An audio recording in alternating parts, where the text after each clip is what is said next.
Les apparences.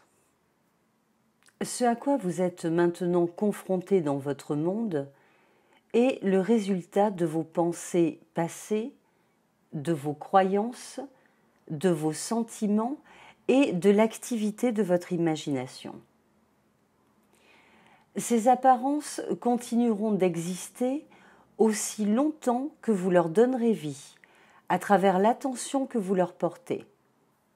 Vous devez vous détourner du témoignage de vos sens, car ils perpétuent les conditions indésirables dans votre vie. Vous devez imaginer et sentir que vous avez déjà atteint ce dont vous voulez faire l'expérience, plutôt que vous débarrasser de ce dont vous ne voulez plus. Cela peut sembler difficile, mais vous avez probablement exercé ce principe inconsciemment à produire des résultats négatifs. Voici le témoignage de l'une de mes étudiantes.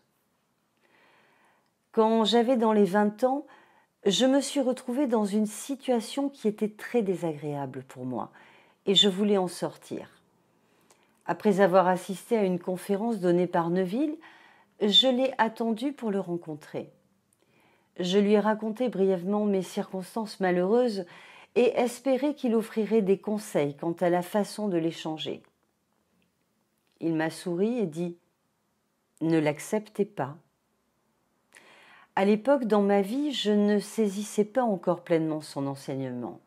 Je pensais qu'il avait mal compris ma question et tentais de clarifier mon problème en déclarant que j'avais conscience, que j'avais fait le choix d'être dans cette situation actuelle et que je trouvais désormais si désagréable.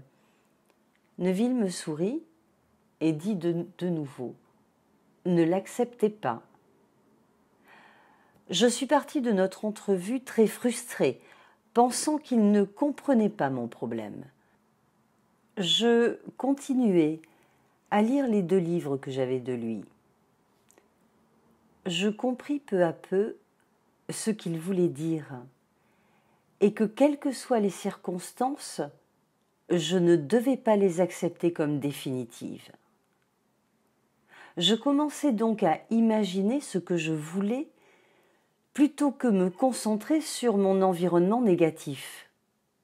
Ainsi, un événement eut lieu 2 semaines après que j'ai commencé mes actes d'imagination, qui a contribué à réaliser le désir de mon cœur 5 mois plus tard, celui de l'obtention d'une maison neuve. Pendant ce temps, la situation qui avait été si déprimante s'est améliorée et j'ai passé les 5 prochains mois à planifier ce que je ferais dans ma nouvelle maison. Pensez à une certaine déception que vous auriez eue dans le passé. Peut-être que vous cherchiez à assister à un événement qui vous tenait à cœur. Dans votre anticipation de celui-ci, vous avez peut-être pensé « Ceci est trop beau pour être vrai. Quelque chose va probablement arriver pour tout chambouler. » Et probablement que quelque chose est venu pour tout chambouler. Nombre de personnes ont en effet souvent tendance à ne pas considérer que quelque chose de bon puisse leur arriver, en se donnant toutes les raisons qui peuvent l'empêcher.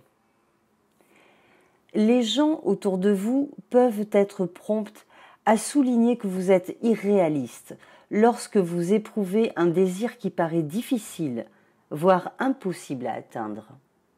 Mais nous devrions tous être irréalistes face à l'armée de doutes si nous voulons voir notre vœu exaucé.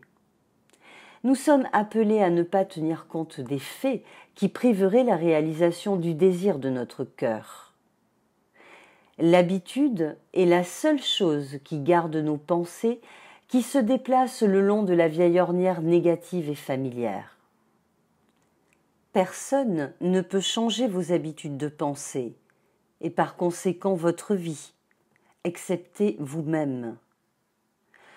Cela vaut donc bien la peine de faire tous les efforts pour centrer votre attention et se sentir comme si vous possédiez déjà ce que vous voulez au lieu d'accepter les choses comme elles sont présentement.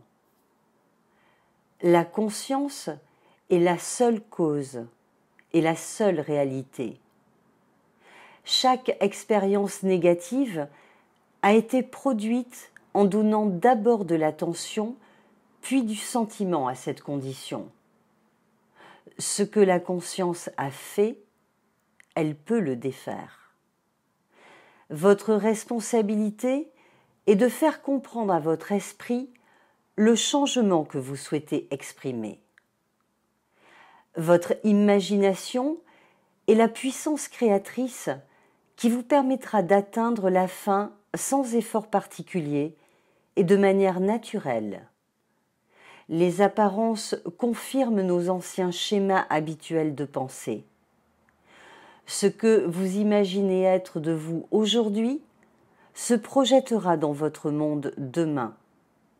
La persistance dans l'assomption d'être la personne que vous voulez être, en dépit de vos circonstances actuelles, est la seule condition qui est exigée de vous afin que vous puissiez incarner cet idéal.